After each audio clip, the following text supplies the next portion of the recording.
Well, this past week, state finance officials released July's Arkansas revenue report. It's the first full month of the state's fiscal year. Individual income tax collections were down from the previous year 3% and below forecast by 3%. Gross receipts were also below last year's levels and forecast by more than 8% and 9% respectively.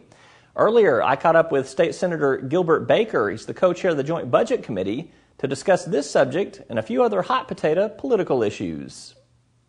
All right, Senator Baker, state revenues were off in July, below last year's levels and expectations. Kind of when you put it in the context of the last several months, it's a downward trend. Are you concerned? No, not early on. I tend to be a little overly optimistic, but I believe we have a conservative forecast, and that is a credit to the folks over at DF&A and Governor Beebe. And I think we're seeing that we hopefully have bottomed out on this economic situation we've been facing. And really, Arkansas has fared fairly well compared to other states, and actually came in just a tad above forecast June 30. And it's just the first month. Yes, a little below forecast. We hope those numbers turn around before the fiscal session in February. Well, there's been some controversy around the state lottery, the startup of the state lottery. We've had some high salary issues. We've had some contract bid issues. Do you have some concerns about what's going on? Because really the legislature, there's not a lot that they can do. No, we've got our Legislative Oversight Committee. I've got a lot of confidence in those folks. I mean, obviously the salaries are a problem, and to what degree they recommend back to us ways that we can adjust that and deal with that, we need to do it. Is there anything else that has you worried about the ramp up of the lottery at this juncture? Well, just the hits that it's taken. The public relations hits that are out there, has undermined the process. And hopefully they can get that turned around. All right, short and sweet. Let's talk about your political future. You've been looking for some time at a potential GOP challenge to U.S. Senator Blanche Lincoln.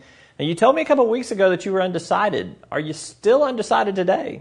I am, but let me just say, there's a lot of intensity out there. When you talk about be it healthcare, which is front and center right now, or cap and trade, which is basically just a global warming tax that's going to totally undermine business in Arkansas, to a stimulus package that obviously we needed some stimulus for the economy. We didn't need to have AIG executives bonus in the first stimulus package. Folks are fired up. And within the context of that, we've had a couple of troubling things. First of all, the White House issue of turning in names of folks that might disagree, emailing that to the White House, that's one thing. But when we have our own United States Senator saying that it is un-American to go and challenge our representatives on these issues, that's not right. Now, Senator Lincoln apologized for that, and I appreciate the apology. I appreciate the fact that she realized what she had said in that. But we're talking about regular folks. Anecdotal. I had a guy that he actually does a little work on, my kids have a horse. We just basically feed the horse, but we've got this horse, and every 5 or 6 weeks, this hard-working guy comes by and he trims up the feed and does horseshoe work. Travels all over. He'd started at 5 o'clock that morning, and he got to my house about 8 o'clock, and I was walking out.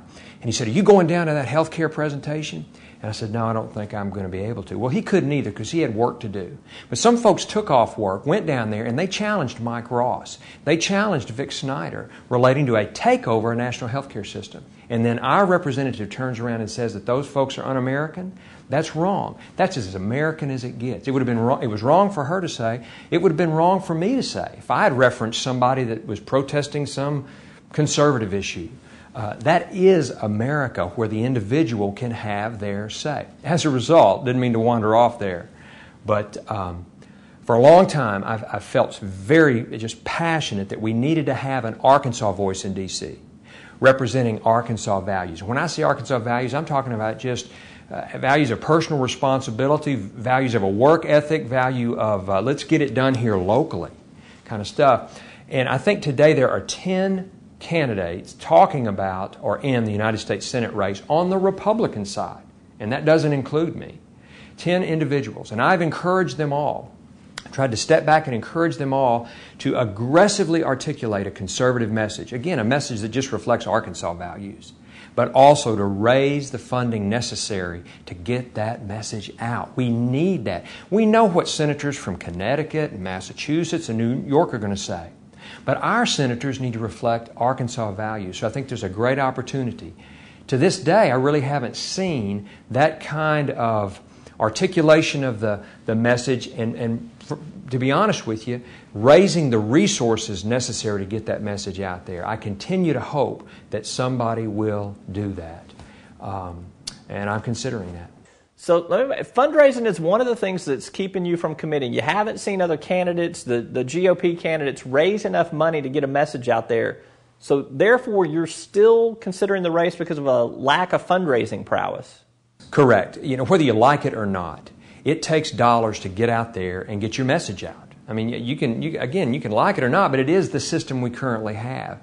And I have encouraged all these folks that have run, the ones that I've been able to visit with, to get out there and raise the resources, because I cannot go through the coffee shop, I can't go to a restaurant with somebody saying, who's going to take the message to our D.C. representatives that right now more consistently are reflecting President Obama, Harry Reid, and Nancy Pelosi's views, rather than the views of just everyday Arkansans who are not interested in government taking over our healthcare system. That's not the answer. So what's keeping you from making a decision on this? Why not form an exploratory committee and get something going? Look, I've got plenty to do. I'm chairman of the Budget Committee.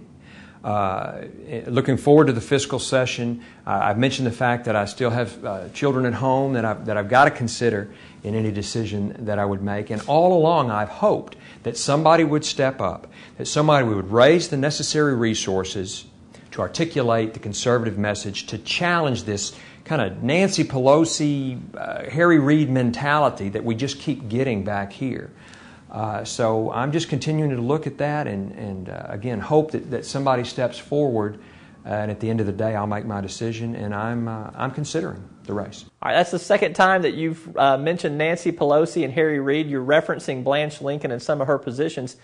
Now, she has opposed cap-and-trade legislation. She came out very clearly this week that she's against it. She's not made her mind up on health care. She's not committed to any particular plan or any particular details of a plan yet. So, I mean, how can you lump her with Harry Reid and Nancy Pelosi when she's not advocating their positions at this time? We'll have to see how the votes come out. All I know is what I read in the paper quotes from her. And if she says she's interested in a cooperative program, using the word co-op, that's publicly funded with more federal debt money, that is not what I support. And Arkansans that I talk to are not interested in a public entity competing with private insurance.